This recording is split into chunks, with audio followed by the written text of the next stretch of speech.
चार भेड़िए। और सारस की कहानी। एक जंगल में एक दुष्ट और लालची भेड़िया रहता था। एक दिन उसने एक हिरण का शिकार किया। शिकार के बाद पर वह अपने लालच पर नियंत्रण नहीं रख पाया और जल्दी जल्दी उसे खाने लगा। इस जल्दीबाजी में एक हड्डी उसके गले में अटक गई। हड्डी अटक जाने पर वह बहुत परेशान हो गया। अब उससे न कुछ खाते बन रहा था न ही पीते। उसने बहुत कोशिश की कि किसी तरह हड्डी उसके गले से निकल जाए, लेकिन सारी कोशिश बेकार गई। अंत में उसने किसी से सहायता लेने का विचार किया।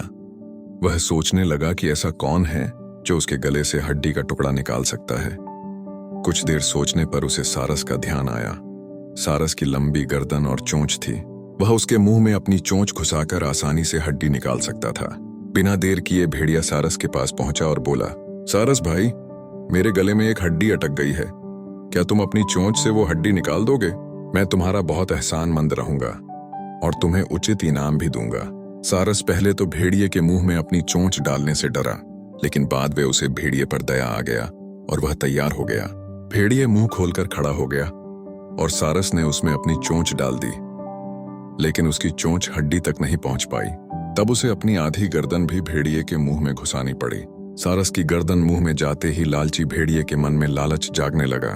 उस सोचने लगा कि यदि मैं इसकी लजीज गर्दन को चबा पाता तो मजा आ जाता, लेकिन उस समय उसे अपने गले में फंसी हड्डी निकलवानी थी, इसलिए वह मन मार कर रह गया। कुछ ही देर में सारस ने उसके गले से हड्डी निकाल दी। हड्डी निकलते ही भेड़िया जाने लगा। न उसने सारस को धन्यवाद दिया न ही इनाम। सारस ने उसे रोककर कहा, मेरा इनाम कहाँ है? तुमने कहा था कि तुम इस काम के बदले मुझे इनाम दोगे। भेड़िया बोला, एक भेड़िए के मुंह में अपनी गर्दन डालकर भी तुम सही सलामत हो। क्या यह तुम्हारा इनाम नहीं है? इतना कहकर भेड़िया चला गया और सारस मुंह लटकाकर खड़ा रह गया। सीख: लालची और दुष्ट व्यक्ति से कभी कृतज्ञता या पुरस्कार की अपेक्षा नहीं करनी चाहिए।